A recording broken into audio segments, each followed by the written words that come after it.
So I'm a biomedical engineer and originally came to New York for a master's degree here at Columbia. Originally then started doing clinical trials, global multi-center trials, academic, biotech and pharma. Got a master's degree, got a second master's degree, and ultimately decided I didn't want to do a PhD. I'd rather have other MDs and PhDs working with me, for me, other people that would be much more expertise in some of the different areas.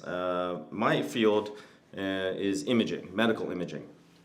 And with the clinical trials, it's not standard of care, things that you go to the doctor for now. It's quantitative imaging, making measurements, measuring the size of your brain volume, your heart, even unique things like how much muscle and fat you have in your entire body. So we would do things like whole body MRI.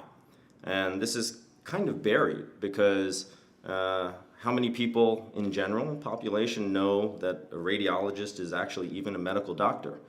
They're not the ones that come out and see you. So it's quite interesting that not only is the imaging and the testing that gets done inside the hospital, inside the radiology department, but for clinical trials, you don't participate unless you participate in a trial. So today, given that background, I'm going to explain a little bit about the work I'm currently doing, even beyond the clinical trials, and ultimately it's the future of imaging, next generation healthcare. So I'll start by saying, actually, who really needs technology more? Is it the experts at Harvard, Stanford, in the operating room, in the clinics, who have the latest, greatest technology, all the AI already? Or what about the remote clinics, the hospitals that have a ratio of 50,000 patients per doctor in Africa, India, and other remote regions? Perhaps that's a better use of some of these technologies because of scale. We do things for one patient, and yes, the value of a life is not calculatable, but perhaps we can do more for many, many, many more people. So going from, let's say, a hospital clinic to a remote clinic, even people who have to travel. Yes, we have medical deserts here in the US even. Hospitals are closing, they're being decentralized, all of the technologies are moving out. You see the urgent care clinics here on the corner.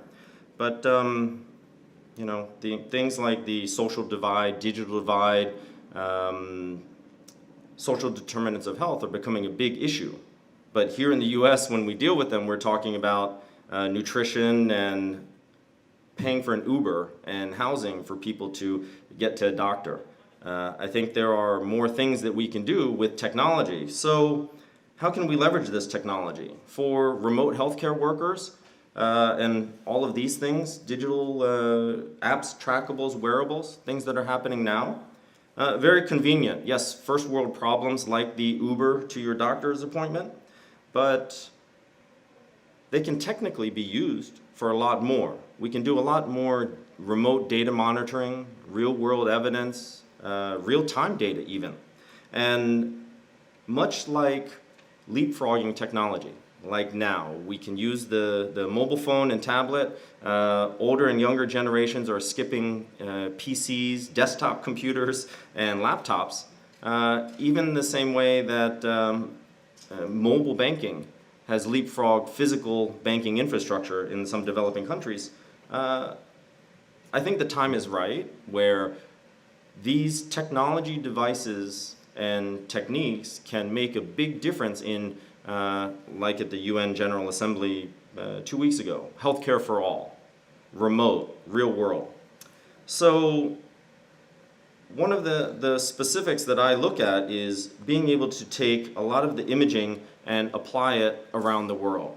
So just from a consumer, almost a consumer perspective, but the consumer experience that we have of software as a service, being able to use any device anywhere, we've worked on utilizing any MRI scanner anywhere in the world and doing the same type of quantitative imaging, standardized, standard operating procedures, because right now the way healthcare works is a radiologist uses his experience and expertise, and I would never knock that.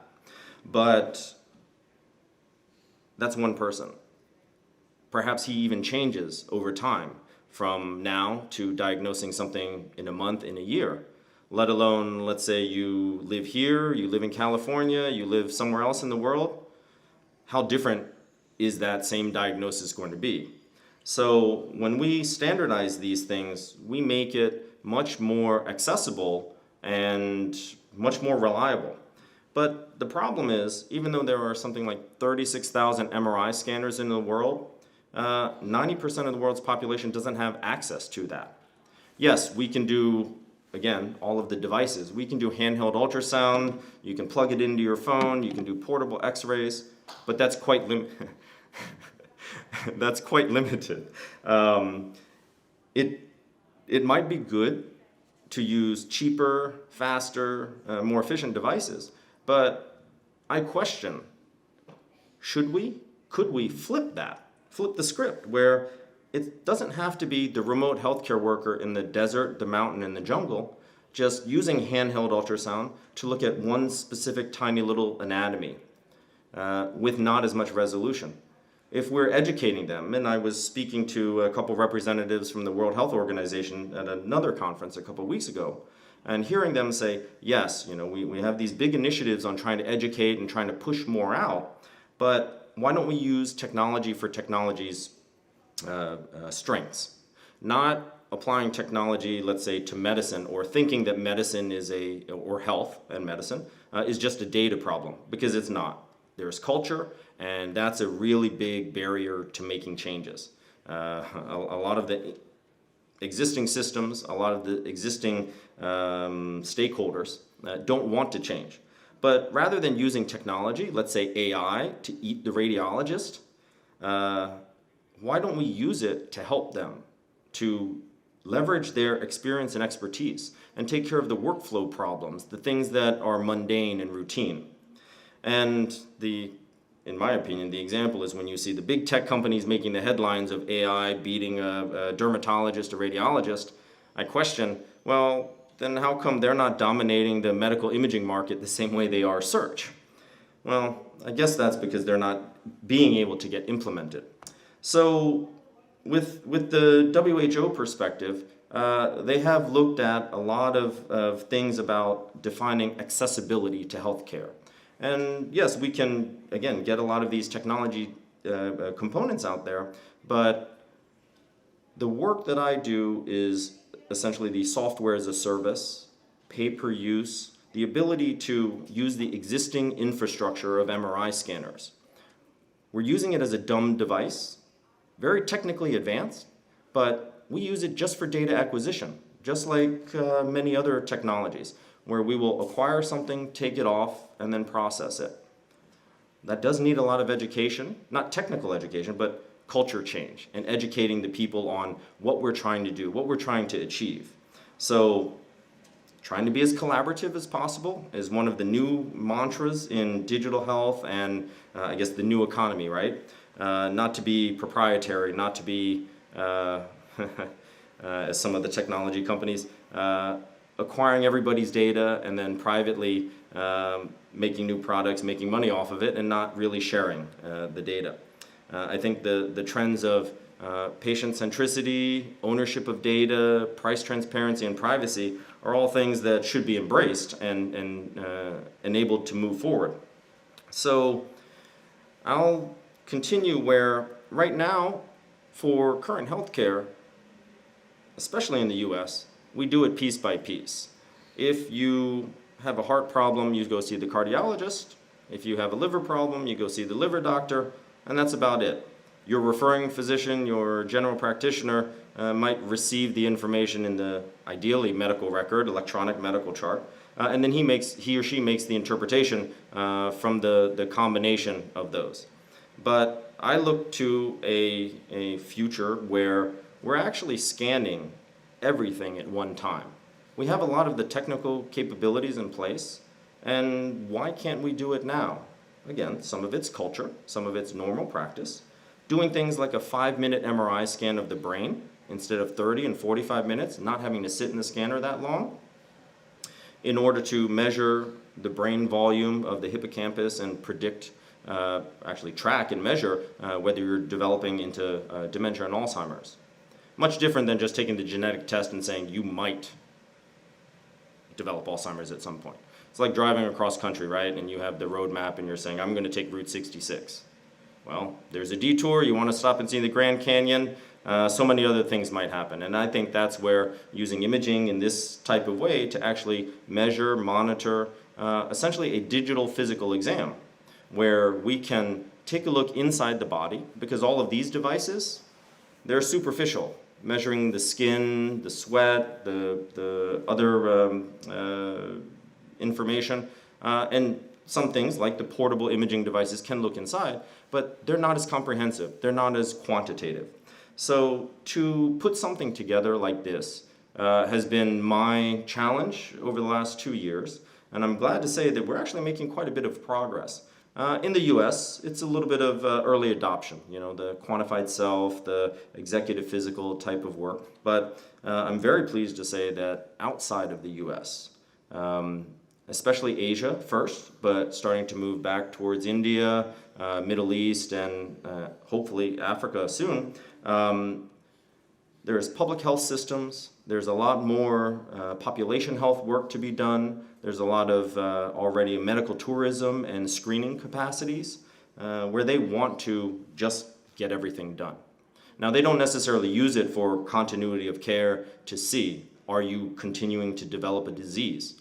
Let's say we all are quite young, healthy looking and thin, but we all could have fatty liver disease depending on diet or other predispositions, exercise, things like that. So would you rather have a needle stick to the gut and all of the risks of that versus a 5-minute MRI to be able to measure some of the same amount of fat, iron, inflammation, and fibrosis? So to be able to take scans like that faster brings the cost down, brings the time down, and in a remote region, in a developing nation where scan time, just like the 50,000 patients per one doctor, the scanners are generally older, they're generally much more scheduled, 3 months out for an appointment, and to utilize the technology to make things faster is one of our biggest areas of focus. But to continue to push out into more of the remote regions, we're looking at portable MRI technology. Certainly developed several different developments across the globe, whether it's India or Asia. One as well developed here at Columbia. And these are enablers. Again, this is a technology enablement where instead of the scanner just scanning one part of your body, let's say you tear your ACL playing tennis, skiing, running, hiking, whatever it is, right now, again, that example, you go in and scan that 1-inch little ligament, and that's it. You miss the opportunity to establish a baseline, to measure your brain, your heart, your liver at the same time, in case you develop a condition related to that in 3 months, 6 months, 9 months. So with some of the new technology that's coming out in the future for MRI, actually not too far off, maybe 2 years, is a portable MRI scanner that's estimated about $300,000 US for the prototype instead of 1.5 million and 3 million. Something that it runs on liquid nitrogen and doesn't need liquid helium, which is in a global shortage. And in the scanning capacity of the single organs versus the whole body that I mentioned, it's something that would scan the entire body, and if the doctor only needed or wanted something, we would just recreate that one organ and tissue for that. So these are things where now we can start to change from sick care, I won't even say healthcare, from sick care.